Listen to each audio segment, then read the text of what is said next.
আসসালামু আলাইকুম। এই ভিডিওতে হচ্ছে আমরা বাংলাদেশ ব্যাংকের যে অফিসার ক্যাশ যে সার্কুলারটি চলছে সেটি নিয়ে আলোচনা করব। সো সেটির হচ্ছে আর মাত্র 3 দিন সময় রয়েছে, যেটা হচ্ছে 12 তারিখ লাস্ট ডেট। সো এখানে হচ্ছে আমরা যদি এটা সার্কুলারটা দেখি, তাহলে এই সার্কুলারে যদি ক্লিক করেন, সো প্রথম হচ্ছে আপনারা এই ওয়েবসাইটটিতে চলে আসবেন, যেটা হচ্ছে আপনার ডিসক্রিপশনে দেওয়া থাকবে। সো এই ডেসক্রিপশনের পরে এখানে আসার পর আপনার হচ্ছে এখানে দেখবেন পদের নাম দেওয়া আছে জব আইডি নাম্বার, এটা হচ্ছে আপনার আবেদনের সময় অবশ্যই দেওয়া লাগবে। সো এটা হচ্ছে একটু মনে রাখবেন, ওইখানেও থাকবে। সো এটা কিন্তু আপনার দেখে রাখলে ভালো।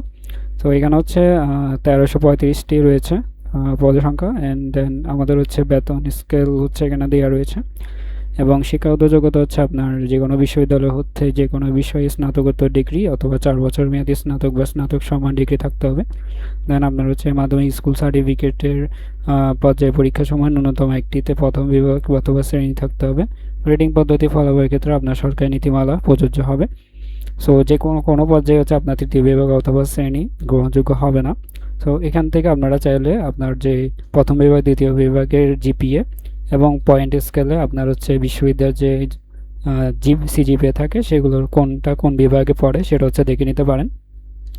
পরবর্তীতে আপনার হচ্ছে এখানে যে বয়স দেওয়া রয়েছে সেটা হচ্ছে আপনার 1/4/2026 পর্যন্ত আপনার হচ্ছে সর্বনিম্ন 21 বছর, সর্বোচ্চ হচ্ছে 32 বছর হতে হবে।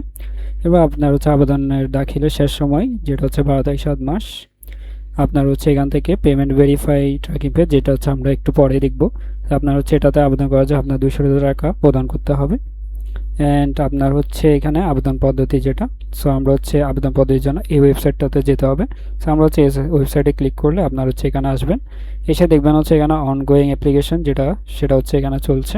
এখান থেকে আমরা হচ্ছে গত যে ভিডিওটা ছিল সেখানে হচ্ছে অ্যাসিস্ট্যান্ট ডিরেক্টর যেটা আইসিটি চলছে সার্কুলার, সেটা হচ্ছে কীভাবে অ্যাপ্লাই করবেন সেটা দেখেছিলাম।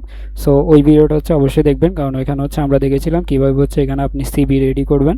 সো এই ভিডিওতে হচ্ছে আমি আর সিবি রেডি করা দেখাচ্ছি না, কারণ ওই ভিডিও দেখলে আপনার হচ্ছে সিবি রেডি করাটা বুঝে যাবেন। সো এখান থেকে আপনার হচ্ছে একবার যদি সিবি রেডি করেন এই ওয়েবসাইটের মধ্যে, আপনি হচ্ছে বারবার আর সিবি রেডি করতে হবে না। আপনি যতগুলো সার্কুলারে অ্যাপ্লাই করবেন আপনার হচ্ছে অটোমেটিক সিবিটা এখানে চলে আসবে। সো এখানে হচ্ছে আপনার অ্যাপ্লাই অনলাইনে যখন ক্লিক করবেন আপনার এখানে আসবে। সো আমাদের হচ্ছে এখানে দুইটা সার্কুলার এখন চলছে, একটা হচ্ছে 328 আর একটা হচ্ছে 26103। সো আমরা হচ্ছে নিচে যে সার্কুলার এটাতে হচ্ছে অ্যাপ্লাই করবো। সো এখানে হচ্ছে অ্যাপ্লাই অনলাইনে ক্লিক করবেন। সেখান থেকে হচ্ছে আপনার দেখবেন পজিশন দেওয়া রয়েছে, number of total post, then salary scale, যেগুলো হচ্ছে আপনার অলরেডি দেখেছেন। সেখান থেকে আপনার হচ্ছে তাহলে জব আইডি যেটা সেটা হচ্ছে এখানে দেওয়া রয়েছে। সো আপনার হচ্ছে আর দেওয়া লাগছে না। এরপর আপনার হচ্ছে সিবি আইডেন্টিফিকেশন নম্বর, যেটা হচ্ছে আপনারা গত যে ভিডিওটা তৈরি করা হয়েছে সেখানে হচ্ছে আমরা দেখিয়েছিলাম যে সিবি আইডেন্টিফিকেশন নম্বরটা কীভাবে পাবেন।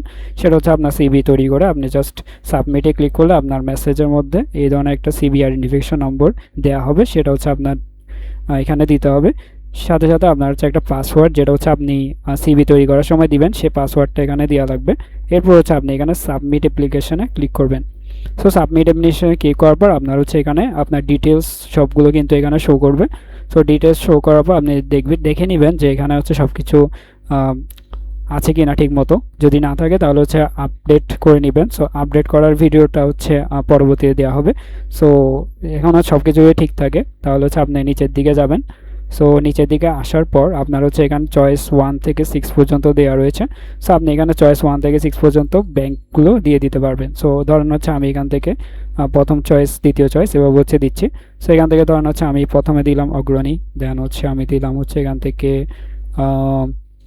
রূপালী, এরপর হচ্ছে আপনার বাংলাদেশ ডেভেলপমেন্ট। সো এগুলো হচ্ছে আপনারা আপনাদের পছন্দ মতো দিতে পারবেন। সো এখানে কোনো ধরা বাঁধা নিয়ম নেই। সো দেওয়ার পর আপনার হচ্ছে এখান থেকে সাবমিট অ্যাপ্লিকেশনে ক্লিক করবেন। সো সাবমিট অ্যাপ্লিকেশনে ক্লিক করলে আপনার হচ্ছে এখান থেকে পেমেন্ট অপশন দেখবেন। সো পেমেন্টের মধ্যে আপনার নিচের দিকে যদি ক্লিক করেন দেখবেন হচ্ছে Rocket prepaid already paid. So Rocket প্রিপেডের মাধ্যমে আপনি হচ্ছে এখানে পেমেন্ট করতে পারবেন। সো রকেটের প্রিপেডের মধ্যে পেমেন্ট করার জন্য আপনার হচ্ছে এখানে নির্দেশনা রয়েছে।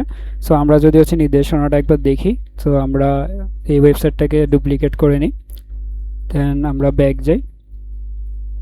ওকে, সো এখান থেকে হচ্ছে আপনার এখানে ক্লিক করবেন। ক্লিক করার পর দেখবেন এই যে উপরে রয়েছে check Rocket bill payment process for jobs. So এটাতে ক্লিক করলে দেখবেন হচ্ছে রকেট পেমেন্ট অপশন দেওয়া রয়েছে। সো আপনার রকেটের মধ্যে গিয়ে আপনার এখানে কি করতে হবে, ডায়াল করতে হবে এততে। দেন হচ্ছে বিল পে অপশন দিবেন, এরপরে চুজ সেল ফর আদার্স, দেন এখান থেকে হচ্ছে আপনার কী কী করা লাগবে সেগুলো দিবেন। এরপর হচ্ছে বিলার আইডি নম্বর, বিলার আইডি নম্বর অবশ্যই এটা দিতে হবে এই জবের জন্য। এরপর আপনার হচ্ছে জব আইডি নম্বর, যেটা হচ্ছে আমরা দেখেছিলাম যে আপনার এখানে যেটা দেখেছিলাম যে 26103, এটা হচ্ছে দেওয়া লাগবে। দেন হচ্ছে আপনার সিবি আইডেন্টিফিকেশন নম্বর যেটা, সেটা হচ্ছে এখানে দেওয়া লাগবে হাইফেন সহ। দেন হচ্ছে আপনার ডিজিট বিফোর হাইফেন, অর্থাৎ হাইফেনের আগে যে ডিজিটটা রয়েছে আপনার জব আইডেন্টিফিকেশনের নম্বরে সেটা দিতে হবে। তখন হচ্ছে আমরা এখানে আবার অ্যাপ্লাই অনলাইনে ক্লিক করি।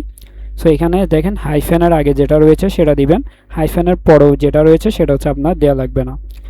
দেন আমরা হচ্ছে এখানে সিবি আইডেন্টিফিকেশন নম্বর দেওয়ার পর আপনার হচ্ছে অ্যামাউন্ট, বিল অ্যামাউন্ট দিবেন, এরপরে পিন দিবেন, দেন হচ্ছে আপনার কনফার্মেশন হয়ে যাবে। সেমভাবে আপনার যদি হচ্ছে অ্যাপ থেকে করতে চান তাহলে অ্যাপের জন্য কোথায় কোথায় যাওয়া লাগবে সেগুলো হচ্ছে এখানে দেওয়া রয়েছে।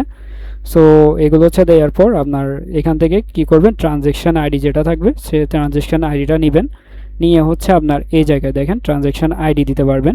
সো ট্রানজ্যাকশান আইডি দেওয়ার পর আপনার ভেরিফাই ক্লিক করবেন। সো একটু টাইম লাগবে, টাইম লাগার পর আপনার হচ্ছে যখনই তাহলে এটা ভেরিফাইড করে দিবে, তখন আপনি ভেরিফাই ক্লিক করলে দেখবেন সাকসেসফুল হয়ে গিয়েছে। সো এভাবে হচ্ছে আপনি বাংলাদেশ ব্যাংকের যে সার্কুলারটা এখন চলছে অফিসার ক্যাশ, সেটার মধ্যে অ্যাপ্লাই করে ফেলতে পারবেন। সো দেরি করবেন না, কারণ আমাদের সময় অনেক কম, আমাদের ডেডলাইন হচ্ছে 12 তারিখ 7 মাস 2026 পর্যন্ত।